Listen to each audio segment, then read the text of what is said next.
Un cadre législatif pour réglementer la culture togolaise. Les réflexions sont en cours depuis plusieurs années et ont abouti à la première mouture d'un document de politique culturelle nationale en 2007 à Tapamé. Il s'agit donc au cours de cet atelier de peaufiner et enrichir le dit texte. Ce qui a été fait à Tapamé, c'est dans un premier temps de recentrer toutes les aspirations du peuple togolais. Parce que c'est ça la vision. Et de penser aux différentes stratégies qui doivent être mises en place. Et surtout, les moyens d'action.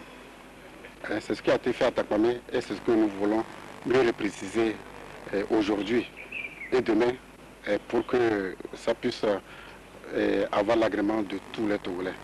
Parce que c'est très important. Il faut ce cadre institutionnel-là pour que les institutions culturelles puissent s'exercer dans un cadre légal. Ensemble des choix, orientations, mesures et priorités définies par l'État pour l'épanouissement de la vie culturelle du pays, la politique culturelle se doit de relever plusieurs défis.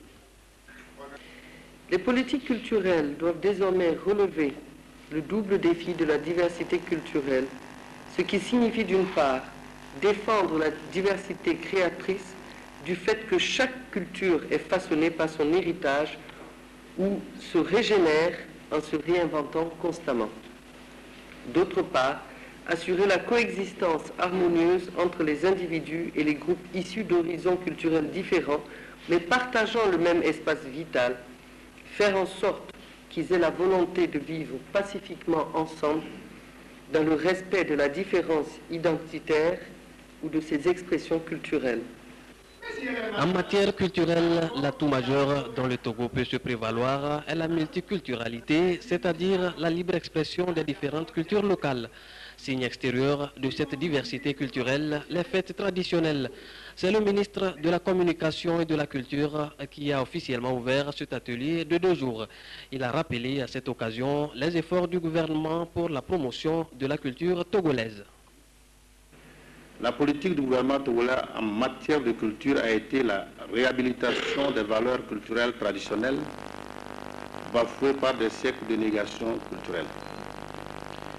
Il fallait guérir les Togolais de leur complexe d'infériorité en les invitant à assumer en héritage ces pratiques ancestrales et à s'identifier plutôt par elles au lieu de les éviter.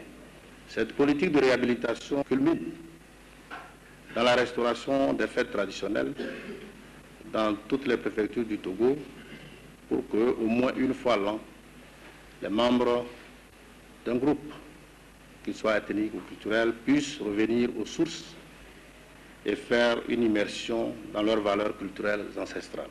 Dans le domaine de la protection des artistes et des œuvres de l'esprit, le Togo a ratifié la Convention universelle des droits d'auteur de 1952, les conventions de Rome de 1961 et de Genève de 1998.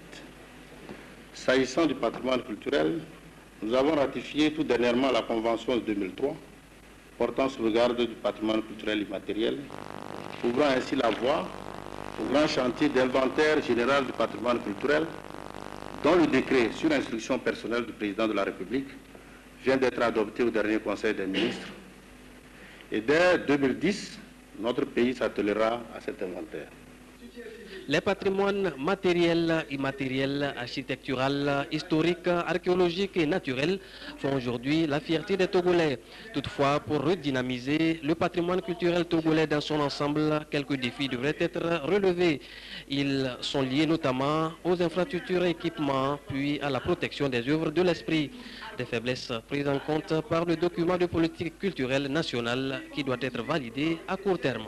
Le patrimoine immatériel, c'est l'ensemble des expressions culturelles des peuples, et les pratiques, les rituels et conséquemment les objets et les artefacts qui résultent de ces pratiques-là. Bon, par exemple, on peut ranger les fêtes culturelles, les fêtes traditionnelles dans le patrimoine culturel, les contes, les légendes et puis les produits de l'artisanat traditionnel. Tous ces éléments qui sont transmis de génération en génération et sur la base de la voix orale, c'est tout cela qu'on appelle le patrimoine immatériel. Donc au niveau du Togo, il y a beaucoup de pratiques. Vous savez que les fêtes traditionnelles sont protégées par l'État. Et puis le Togo essaie d'inscrire par exemple la danse Bassa-Tsbol, qui est une expression du patrimoine immatériel.